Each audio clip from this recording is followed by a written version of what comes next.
Not everyone can be as sexy as Henry Cavill or Mary Steenburgen. Worse than that, not everyone can be considered average looking. The sad truth is, there's plenty of people roaming the world who'd be considered batshit ugly. Visually anyway. Now, to be diplomatic, beauty is in the eyes of the beholder, and no matter how physically ugly you think you are, there's probably someone out there who is uglier than you. So, don't feel too bad. You might be surprised to hear that it's also possible that someone out there considers you pretty. It's possible anyway. While some people are noticeably uglier than others, we are one and the same because no matter how many times you've been called pretty or ugly in your life, there's at least some miserable bollockses out there who consider us all ugly. So, now that we're ugly together, I want to walk through why I think it's better to look like you're clapped rather than be sexy as shit. Number 1. Less attention. The older you get, the more you realise that people can be completely insufferable. The prettier you are, the more attention you get.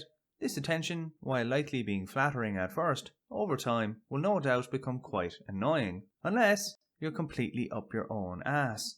The reality for most though is that your attitude will shift towards wanting to be left the fuck alone. So, in times like this, you'll be counting your lucky stars that you do look like, well, you. Number 2. Forced to develop a decent personality. Physically beautiful people typically get treated far better than those who are considered ugly looking, especially in first meetings. Opportunities like making friends, job prospects, and finding your significant other are a lot easier when you don't look like an ass. For those on the opposite side of things, those same opportunities are not so available or as easy to capitalize on when one somehow comes around. In fact, your hideousness will be a major obstacle you have to overcome, and the way you overcome this obstacle is through personality. In order for you to have any chance of finding success at anything, you're going to have to work extremely hard, develop a good sense of humour, have a few interesting hobbies, and be able to take a great deal of shite from every folk imaginable. To be fair, despite how you look, as the saying goes, the most important thing is what's on the inside, not what's on the outside. Just my guess, but whoever said that first probably looked like an old shoe. Number 3.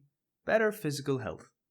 Whether you're pretty or ugly, you can easily be out of shape or have an underlying condition which worsens your health, but would you be surprised to know that, well, of course, forgetting the crippling mental anxiety that comes from looking clapped for a second, being ugly has its health benefits.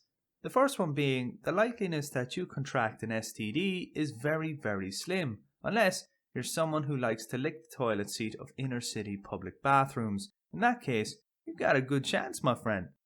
Relating to this, the money you save from not having to purchase condoms, lube, BDSM gear, etc., will certainly help to put your mind and wallet at ease. In addition, not having to deal with the bullshit of a second person in your life will certainly benefit your overall health in the long run. Why? Because people are fucked up. And finally, number 4, the come-up narrative. Even though comparison is the thief of joy, we all do it anyway because we're dumb as fuck. One thing we love to do is compare how much each of us suffer. Whoever is born into the worst situation or is suffering the most is typically cheered on the loudest when they find success because of how many obstacles they had to overcome. The beauty about looking like you is when you do find success, there's no one out there who can tell you it wasn't earned. Everybody likes an underdog, so your journey will always have a positive narrative because of the way you look, so keep your double chin up, mate. To conclude, you're clapped. Well, you're clapped to somebody, but don't fret. There's far more important things in life. At the end of the day, accept what you are and drive on as best you can. Take it easy.